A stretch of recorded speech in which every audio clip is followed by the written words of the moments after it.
சிம்பிளான ஜவ்வரிசி முறுக்கு நல்லா கிறிஸ்பியாக முறுமுறுன்னு எப்படி பண்ணுறதுன்னு பார்க்கலாம். 1 மந்த் வரைக்குமே கெட்டு போகாது. இதுக்கு 1/3 கப் உளுந்து எடுத்துகிட்டு ஒரு 2 நிமிஷம் ரோஸ்ட் பண்ணிக்கலாம். இதுக்கப்புறம் 1/3 கப் ஜவ்வரிசி, அதாவது 80 கிராம், அதையும் ரோஸ்ட் பண்ணதுக்கப்புறமா ஒரு 3 டேபிள் ஸ்பூன் பொட்டுக்கடலை, அதையும் 1 நிமிஷம் ரோஸ்ட் பண்ணதுக்கப்புறமா ஆற வச்சுட்டு மிக்சியில் போட்டு ஃபைனாக அரைச்சிக்கணும். நல்ல பவுடராக இருக்கணும். இதுக்கப்புறம் பார்த்திங்கன்னா இதை நல்லா சளிச்சுக்கணும், இல்லை லம்ஸ் எல்லாம் இருக்கக்கூடாது. இதுக்கப்புறமா ஒரு 2 கப் அரிசி மாவு, பச்சரிசி மாவு போட்டு அதையும் நல்லா சளிச்சுக்கலாம்.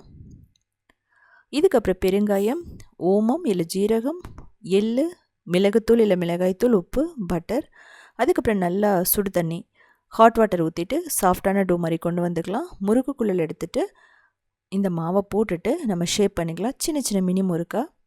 இதுக்கப்புறமா நல்லா சூடான எண்ணெயில் போட்டுட்டு கிறிஸ்பியாக பொரிச்சு எடுத்துடணும். ஆயில் சத்தை அடங்கணுன்னு எடுத்துலாம். இதனோட டீட்டெயில் வீடியோ உத்தமி கிச்சனில் இருக்கும்.